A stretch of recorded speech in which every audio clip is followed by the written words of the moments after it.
Yo, what is up, everybody? It is Chris, Mr. Crockpot on Twitter. Welcome to the Blue Root Pod. On tap for today, the Eagles are less than 1 week away from their first preseason game against the Tennessee Titans next Thursday night.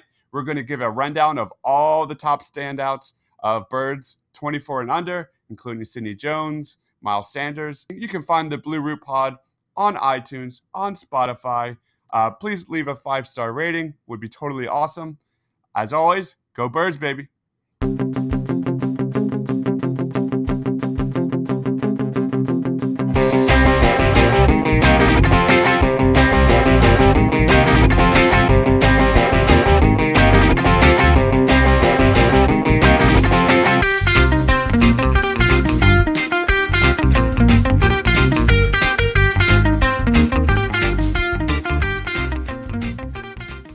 Hey guys, what is up? It is Deibs, Mr. Crockpot on Twitter. What is going on? Welcome to the Blue Root Pod. Let's start by introducing our real co-host of the Blue Root Pod.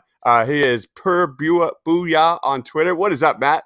Yo, what's going on, Chris? Glad to be on board and look forward to many fun pods in the future. Yeah, dude. We had some side conversations here. We're already kind of geeking out about college basketball and the NBA draft. We're going to get to that, but we are all eagled up, baby. Let's introduce our first guest. It is Victor. You can follow him on Twitter at The Philly Pod. He runs his own Philly special podcast. What is up, Vic? What's going on, guys? You got the fake co-host of the Blue Root Pod here, not the real one. So it'll be had a few appearances on here before, and like he said, I do run the Philly special podcast. Tons of Sixers and Eagles stuff in that regard, and yeah, happy to be here, guys. Thanks for letting me join after a night of struggles, but I made it. So it's all good, dude. What do you got going on, man? Let me see. So I just had a guest on, Ben Malice from Australia. He was able to, I was able to get him on all the way from over there, 12 hours ahead. So it was tough to get the schedule. He was able to give some insight on what Ben Simmons means to that community over there. Him and Jonah Bolden, and talked about James Ennis actually winning a title over there that I didn't know about. So good stuff in the previous interviews. More to come. Going to put out a little Cyprian signing. If anybody cares about Jonathan Cyprian, I'll put a pot out on that later on. But yeah, fun stuff upcoming, especially for the Eagles season. Yeah, dude. So make sure you guys are following the Blue Root TPL on Twitter. All right. Some quick news before we get the show started. It was just announced that my boy Cravon LeBlanc has a Liz Frank sprain, which is the same injury that took out Jalen Mills in 2018. LeBlanc won't have surgery. He's hoping for a return in November. He just turned 25 years old, so I think we made our cutoff for the Blue Root 24 and under. So shut up. He's one of my favorite players. I don't care. What was your reaction to the injury? Go ahead, Victor. My initial reaction was Chris is going to be pissed. that was the first thing I thought of. When I saw it, like the first thing, I couldn't get to you in the chat quick enough because somebody else already got to it. But you were the first one I thought of in your depression.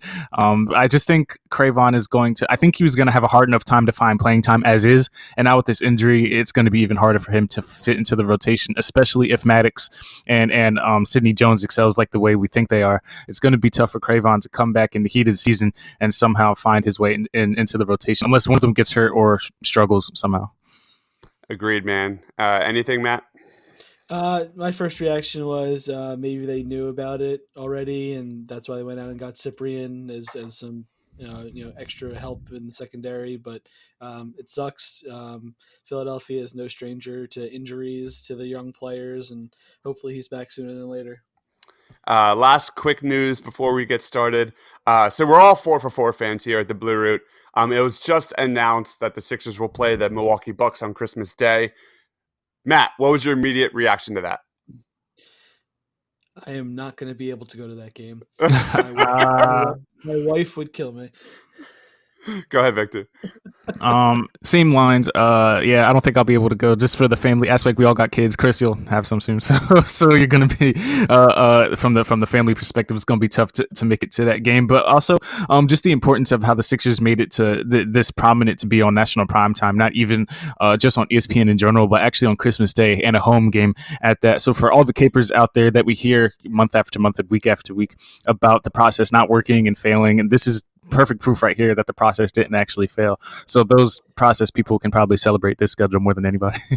I mean, that's three straight Christmas Day games. I think Exactly. this is our first one at home, though. But I mean, that's incredible. My thoughts exactly. Back to back to back Christmas Day games. Um, I I don't think we know the time yet. I think it's rumored to be like between 12 and 3. But man, I love that timing. That is a perfect time of like, I don't know how you guys are, but we're early risers and we're early drinkers. So that is a ideal time for I'm in my 30s, so that's perfect. All right, let's get this show started. All right, let's talk about the standouts and our expectations for the first preseason game against the Titans. Dude, we're only a few days away. All right, let's get into Sidney Jones. If all things continue and Jalen Mills stays injured for week 1, it seems that Sidney Jones will be starting alongside Ronald Darby on the outside. He's had 3 interceptions in 6 practices so far, countless passes batted down against Carson Wentz. That we know the nickel is their base package. We've heard that the Eagles have also been getting Jones involved in the slot as well. I think everything is aligning at this time for Sidney Jones to have a huge first game. Victor, what's your kind of like take on and expectations for Sidney Jones? Yes, I expect Sidney Jones to be firmly in the starting role, regardless if it's going to be outside or in the nickel. I think Sidney Jones, he's made significant strides in training camp. I've heard word that his confidence is basically back. The last, his previous years, he was not right in the head mentally, just focused on recovering from injury, not more so his performance. Now that he's fully recovered, he's fully focused on performing well, and it's shown in training camp. And I expect a strong performance in all the preseason and especially carrying it over to the regular season. I think he's ready for the regular season, to be honest.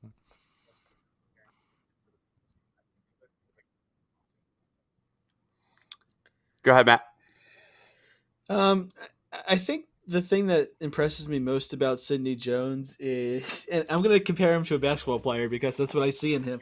He reminds me of Matisse Thybulle, or maybe it's the other way Ooh. around. The way that they see the passing lanes, the way that they see where the ball's going, the way that they see the play developing, he just gets it. His defensive IQ is so high.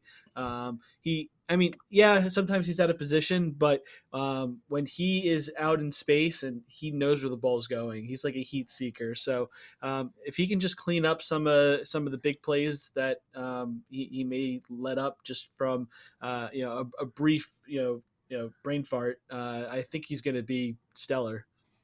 Right on, man. Out for Sidney Jones, I want to see the confidence. I want to see the swag. I want to see him looking like he belongs. I don't want to see the Sidney Jones of old, where he's second guessing and reacting rather than making plays. I've been really hard on Sidney Jones these last 12 months. I even rated him lower than Cravon LeBlanc on the last Blue Root Pod. During our I just want to see that flash. That Sidney Jones. You can tell he's not thinking on the field anymore, and he's ready to go. All right. Any last comments about Sidney Jones? No, we covered it all. I just think Sidney Jones, like I said, fully recovered from the injury, and I think his mentality is in straight attack mode, and I think that's the mindset he's going to have going into preseason.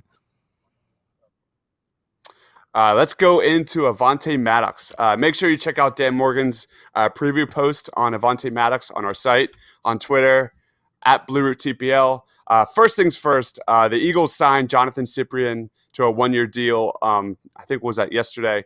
I don't want to read the tea leaves too much, but to me, this sounds like Avonte Maddox is going to be primarily a cornerback this season. But what a difference a year makes. Avonte went from a 4th-round pick in 2018 to pretty close to being one of the main leaders of the Philadelphia Eagles defense from all accounts, barring any setbacks. Avonte Maddox is going to be a starting slot cornerback on week 1. What's your expectations? What do you want to see from Avonte Maddox? Go ahead, Matt. So it's going to be interesting to see what the Eagles do. We have quite a arsenal at the secondary this year, which when you think back to last year and all the injuries we had and all the problems we had, and we were up to the 4th and 5th guys, it's so nice to have that depth, and to add a guy like Jonathan Cyprien who's been around, who can help these guys grow. I don't think he's going to play any cornerback. Of course, he's a safety, but just to have able bodies that understand how the secondary works, I think it's going to help Avonte Maddox, and it's going to help these guys just get better and better. And the thing with Avonte Maddox is obviously he's got Darby and Jones ahead of him. So if they play some 3 cornerback sets, obviously Maddox will get in there. And I'm sure there are going to be weeks where Maddox gets the nod over maybe Darby or Jones, depending on what the situation is. But it's so nice to have that safety net, so to speak. Yeah, dude. How about you, Vic? So for Avonte Maddox, I think he's like if we were going to guess, it would be him and Darby on the outside to start week 1. So of course, I think me and you, Chris, are the bigger capers for Avonte Maddox all season long. So I think he's going to be. I think he'll be the primary takeaway leader. I guess I think he would be because his ball hawk mentality. I think between him and Rasul Douglas, they have the biggest potential for takeaways. So I like Matthew said, where we looked at him last season and how he basically rose to the top of the depth chart and quarterback for Avonte Maddox. I think he's going to be a set in stone starter, and I expect him to contribute more than any other cornerback next season or this season, I guess. Yeah, man. For me, I want to see that pit bull cornerback I saw from 2018. Anytime I think of Avonte Maddox, I think of a playmaker. I instantly go back to that diving deflection he had versus the Saints in the playoffs. I forget who that was. It was in the end zone. I know it may be a reach, but I have huge expectations for Avonte this year. I just want to see him take that next step as one of the best cover corners in the NFL. And all signs point to that so far this preseason or this. You guys think that Darby, Jones, and Maddox are going to start? I don't think Jones is starting. I think he'll start in the nickel. I think it's going to be Darby, Maddox on the outside, and then I was firmly thinking that it was going to be between LeBlanc and Sidney Jones in the nickel, but with LeBlanc's injury, probably Jones is starting. So yeah, those 3. Now that I'm thinking about it. Yeah, I think as of right now, it's Jones, and I'm assuming Darby's not healthy. It's going to be Sidney Jones and Rasul Douglas on the outside, Avonte in the slot. I think they're going to really focus on Avonte playing that slot. You think Rasul starting on the outside? You think? Ahead of Ronald Darby. If Ronald Darby's not healthy, I was going to say they're not going to bring Ronald Darby back to not start. Like they paid him for a reason. Right on. Let's move on to Mr. Dallas Goedert. From all reports, it's sort of been an on and off training camp for Dallas Goedert. I've seen he's had flashes, but I've also seen he's had a couple of drops. But from all indications and as expected, Doug Peterson and Mike Rowe are going to be working those double tight ends a ton this year. What do you want to see from Dallas Goedert this Thursday? Go ahead, Victor. I expected to see him a lot in the red zone. Like you just mentioned, I expect a ton of double tight end sets paired with Arcega-Whiteside and Alshon. If they can make those 4 primary in the red zone, I'm not sure who's stopping any of them. It would basically be up to Carson Wentz just to make the throw, and they'll make it happen. But I expect to see a ton of Dallas Goedert, especially in red zone opportunities. I'm not too concerned about like his drops or what have you in training camp, because we all seen what Dallas Goedert can actually do in games. So it doesn't like raise a red flag for me per se. The whole tight end position is actually interesting because I think we just signed one and we still have like Will Tye hanging around and someone else, I can't remember his name, but of course Dallas and Ertz are going to be the main 2 leading off. I think Dallas Goedert will contribute mightily in the preseason, and they'll use him probably as the primary scoring option in the red zone in the preseason. We've seen at least the last couple of days of training camp that red zone offense has been the focus of the Philadelphia Eagles so far. Go ahead, Matt. What's your expectations for Dallas Goedert? It's pretty amazing how many offensive weapons we have. On paper, this team is this may just be hyperbole because I'm an Eagles fan, but on paper, this team is as good, if not better, than the Super Bowl team. And the reason I say that is we have depth at every position. Dallas Goedert is one of those guys that can get up in the red zone and jump over anybody. He's got that Tony Gonzalez type build where he is a Mack truck, but he can be acrobatic when he needs to, and he can get up for catches. So, to have him and Ertz kind of causing havoc in the red zone, then you have Miles Sanders and Jordan Howard coming out of the backfield. You have an unbelievable core of receivers. I think Goedert is going to have a ton of wide open catches, not just contested catches in the red zone. I think in the red zone he's going to wind up getting open. So we just need him to catch the ball when his number is called. And we've talked about him on the top 10 players 24 and under in Philadelphia, and nothing has changed since that pod. I think he's going to be a big time player for us. I just want to see 1 or 2 targets in the red zone, like you guys said. I saw one report that they had Dallas Goedert lined up in the backfield, and my eyes just rolled into my head. I'm just so excited to see what we see in that red zone this season. Let's move on to Miles Sanders. Wow. All right. All reports indicate that Miles Sanders has been a true standout through training camp so far. Many Eagles vets have actually come out and noted that Sanders looks like he immediately belongs. We all know he has great acceleration. We all know he can hit the hole. But what we really love hearing is those wheel routes. The wheel routes between Carson Wentz and Miles Sanders. We've heard he's done a decent job with his pass blocking. What do you want to see from Miles Sanders? Go ahead, Matt. So in a NFL in 2019 where the fullback position really doesn't exist anymore, we've seen a turn to these two-headed monsters. And you think about what they did in New Orleans or what they're doing all over the league, really, where you have sort of the north to south runner and the east to west runner, and you have the guy who catch passes and the guy who gets the short yardage. And I think there's going to be a good balance between Sanders and Howard in this way.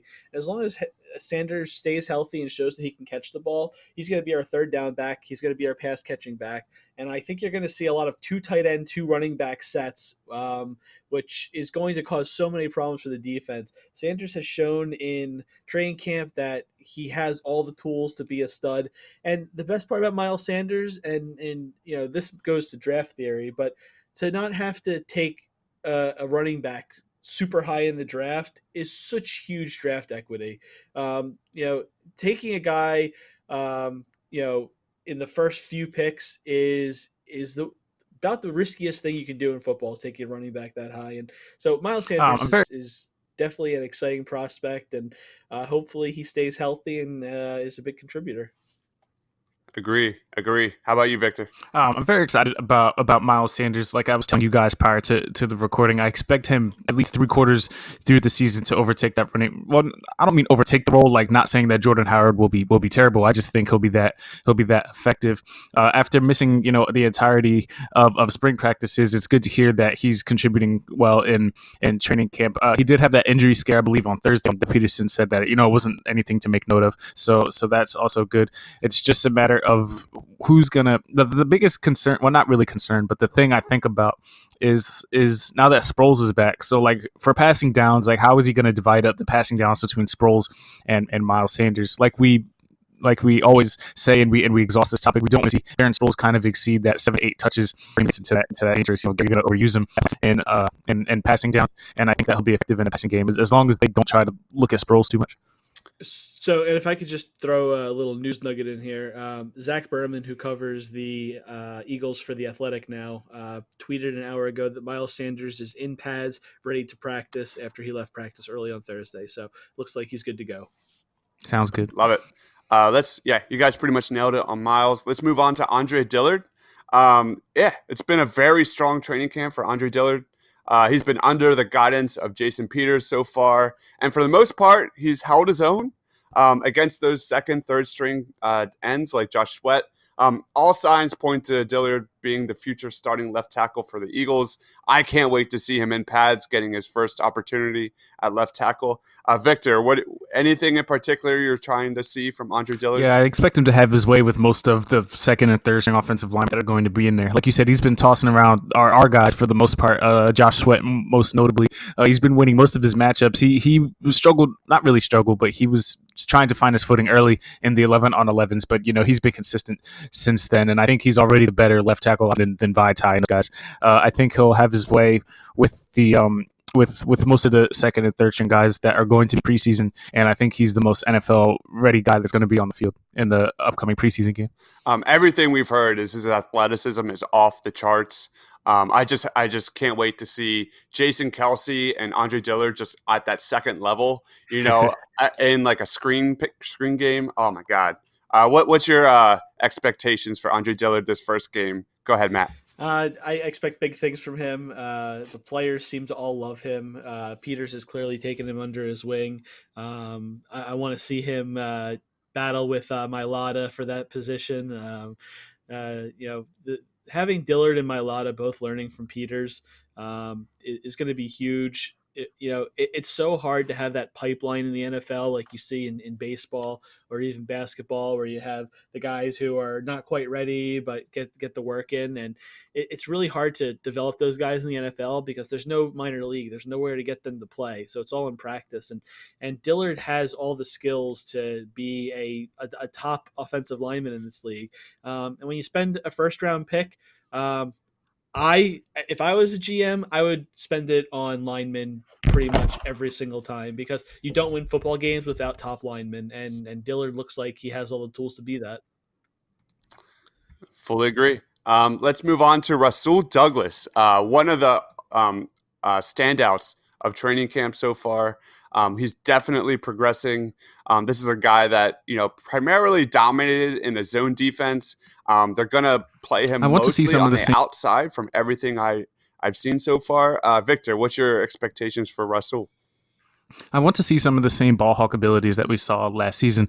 I think he is a big boomer bust player. He goes for the big plays. As long as he doesn't allow the receivers to beat him, I think he's going to be a very consistent cornerback in the upcoming. I just want to see his tackling ability, and I want to see if he's still willing to take those risks and go for those turnovers. But yeah, strong camp. Him and Jones have been going back and forth about who's been having the stronger camp at quarterback, and it's good to hear that Rasul Douglas is doing well. It's just hard to think about where he's going to fit in the rotation. We already talked about Jones, Darby, and so I guess, like you said, if Darby can't go, then Rasul Douglas will get that look. But I think they do like him a lot, and if he has a strong preseason, it's going to make the cornerback depth chart pretty interesting going into week 1. Yeah, when you think about the Blue Root pod, man, I feel like we're going to be talking about Rasul Douglas, Avonte Maddox, and Sidney Jones for a very long time. It's gonna be go ahead, Matt. The crazy thing about Rasul Douglas, I think he played one season as a starter in college with West Virginia. I think he transferred from junior college or community college or something like that. And he was first team All Big 12 when he made that 1 year start. So he's still growing as a player. He's still learning as a player. He still hasn't gotten that much time with top level talent. And the one thing that always concerns me about Rasul Douglas is he loves making the big play, and sometimes that leads to big plays going the other way. So I hope he learns a little bit more patience and makes the right play instead of trying to make the big play on every single down. Awesome. Last but not least, let's get into JJ Arcega-Whiteside. I feel like we haven't really touched on it that much. JJ, pretty mediocre training camp. He's had flashes, he's had drops, but I think the big takeaway, which is obvious, is that they're working him through and through in the red zone. What do you want to see from JJ Arcega-Whiteside? Go ahead, Matt. So I want to see a guy that steps in, and we know that Jeffrey, Jackson, and Aguilar are not playing 16 games each, so Arcega-Whiteside is going to see some action. I watched a video yesterday from training camp where they were asking players who they thought was having the best training camp, and several players said JJ. They see a guy that is tall, can move, can run good routes, crisp routes, can do whatever you need him to do in the red zone. It looks like they're going to groom him as an Alshon Jeffrey type player. So very excited to see what he can do. And, obviously he's got a good personality and hell of a talent. JJ had like one of the plays of training camp so far. I think it was a tipped pass and he ran it 80 yards for a touchdown. And I believe, I think it was him, Deshaun, and maybe Alshon, but they're already working on some celebration dances in the end zone. just gives me chills. What's your expectation for JJ? Go ahead, Victor. So yeah, you're exactly right. He did have that tip play in the practice, which is good. He was able to get in the end zone. That's always good for confidence for a player like that to go heading into preseason. But like Matt stated, he's a very underrated route runner. He runs good routes. I was watching college, and he was having his way with the cornerbacks, not only in the route running, but even on jump passes and literally bullying these players. So I think they're going to give JJ a lot of jump balls because he's going to be able to. He already has the height advantage on a lot of these smaller cornerbacks. So on that alone, I think he's going to get a lot of looks. And as long as he's able to hold on to the ball and work on those drops, I expect him to excel pretty quickly, and he'll fit into that Alshon role. When, like he said, if Alshon can't go, I think JJ will fit nicely in that role. Yeah, I see them rotating a lot of receivers depending on if they're in the red zone and all that kind of stuff. Do you think we could see Deshaun taken out and maybe JJ inserted into the offense during those red zone opportunities? Like if they in red zone, yeah, probably, because Deshaun Jackson isn't too effective in the red zone unless you're going to throw him a quick slant or a quick wide receiver bubble screen or something like that. But I think in the red zone, I don't think Deshaun will be used too much in the red zone. I expect JJ to come in there almost immediately. Deshaun will be used when they're on their own 20 and they're going for that home run. Yeah. Yeah, exactly. I totally agree with Victor on that point, and I think they're going to use JJ in 3 wide receiver sets on the especially on the goal line. If you do a slant with Deshaun Jackson and he gets held up, he's not going anywhere. Aguilar and Whiteside, they can both break through. So I think you're going to see the bigger guys getting the nod on the goal line or in the red zone. Very exciting, very exciting. Matt, I know you're a Jordan Mailata fan. You want to give him some love before we wrap this up? I actually wanted to. I've given so much love to Mailata. I actually wanted to focus on another guy who needs the love to make the team, and that's Josh Hawkins. All right. Josh Hawkins got well known this week because he broke up a pass and in the process collided with Jeffrey Lurie and took him out on the sideline. Hawkins is one of those guys that believes in himself and is a really hard worker. Will he crack the team? I don't know. He's behind Darby and Maddox. Really, he's another cornerback. I'd love to see him make the team. I love the passion that I've seen out of him in training camp. He's actually one of the guys from the videos that I've seen that impressed me because I literally had no idea who this guy was. He unfortunately doesn't really meet the blue route criteria. He's a little bit older, but I just wanted to shout him out. But yeah, Mailata is, my thoughts on Mailata. I hope he continues growing. He's the kind of guy, like you said before about Dilliard, that can absolutely run and do those pulls and break open for the wide receiver screen. So, or the running back screen. So I'm really excited about all the young guys on the team and hopefully they can be contributors. A lot of exciting young guys on the Birds. Any last comments about anything, Victor? Yeah, so I have a shout out for last, I think on the Party on Brawl, we were talking about how defensive end depth isn't going to be there if Derek Barnett or Brandon Graham or even Vinny Curry something happens to him. So Joe Osman has been very good in training camp. He could be the wild card as defensive end. Jim Schwartz has really liked what he's seen in Joe Osman, and he's been one of the stellar ones in training camp. So just wanted to shout him out. He can really help on the defensive end because that's one of the positions where the depth kind of isn't there if Barnett is underperforming or if Brandon Graham wants to hold out again or whatever. So one shot for not such a great player, Clayton Thorson has been like abysmal. Like he's voluntarily throwing balls into the ground. So if Carson Wentz goes down, we're in trouble. Really, really good one about Joe Osman. He's kind of come out of nowhere, at least for me. He seems to be a very versatile end that can just kind of attack from all over the field. So that's definitely a guy to keep an eye on. It sounds like they're really going to give him that opportunity on Thursday, and that could be a name that really turns some heads. All right. Make sure you follow Victor on Twitter at the Philly Pod. That is the Philly Special Podcast. Any last comments, Victor, before I move this on to Matt? No worries. No, you guys can find these special podcasts on Apple, iTunes, Spotify, Anchor, SoundCloud, iHeartRadio, and all your other fun stuff. Be sure to keep tuned to all the interviews I'll be having upcoming, and my very exciting Jonathan Cyprien coming out. Everybody can't wait to hear what Jonathan Cyprien is going to do. So.